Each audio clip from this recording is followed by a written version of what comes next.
In this video, once again, what we're seeing is a conservative attempt to completely, to reinterpret what happened with the debt. The debt, that stack of pennies when George W. Bush took office, was empty. There was still debt, certainly amount of debt, but the debt that there was nothing being added; it was being cut from every year. Things, and you talk about the Iraq War caused those pennies. The real thing that caused the pennies on that is the aging population, people in Social Security and such, and the banking failure.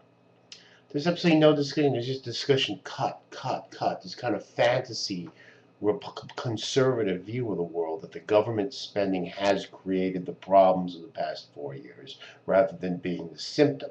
So the whole thing is in a kind of fantasy world to concentrate on the symptom. Oh my God, government spending has gone way, way up. Particularly, you see in the UK, the Conservative Party took power recently with we have to cut government spending because it's gone way, way up, and that caused a problem, failing to sort of say that the government spending had actually gone up after the banking failure.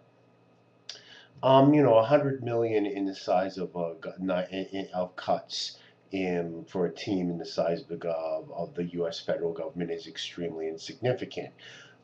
I mean, but it would be more than we've seen from any Republican administration at any time. Um, the debt's going to stay there. The debt, particularly the American people, are stuck with this, and it's just going to get bigger and bigger. The point is that you could make all the graphs and all the charts and all the tables you want, but at the end, for a country like the United States, in a global economy where you've got people like China who want to save their money with sovereign debt in the United States, the American government has the opportunity to borrow as much money as it wants. And it's true for much of the West as well. And if you want power, if you want to store power, especially if you're looking at things like you want to control who can get into your country, you want to fight wars overseas, you want to provide Social Security and Medicare benefits to people over 65.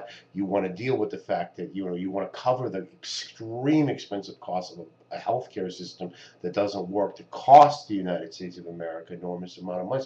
If you want all these also conservative things, conservative government is extremely expensive. You have a lot of defense spending. By not having a nationalized, rationalized health system is extremely expensive. The United States spends as much of its GDP on public health as the UK. The thing is, it then spends it once again over in the private sector. Conservative governments are extremely expensive. You're going to be borrowing money, and the United States is going to be borrowing money. The key is to look at what is causing this, what are the causes of this, rather than what they say the cuts are. The cuts, what are the cuts? The cuts will take decades, okay? But what was the cause? How did all those pennies get on the table? And how can we do things to reduce the number of pennies? If you're gonna, I mean, the conclusion seems to become more and more again is you just make slashing cuts so that we're not borrowing money from overseas anymore. That would, I assure you, result in a collapse, a Great Depression. You would get a significant percentage of total GDP fall. You've had the housing collapse already, the banking collapse already. People are not spending money. People have seen their net worth, and then all of a sudden, the government's contribution, things like roads, building, funding research programs. They'd have to cut spending Medicare for older people. They would have to cut Social Security and Medicare to make those kinds of reaches. Defense spending, research project, pay for the number of people in the military would have to be released. Large numbers of people would be let go.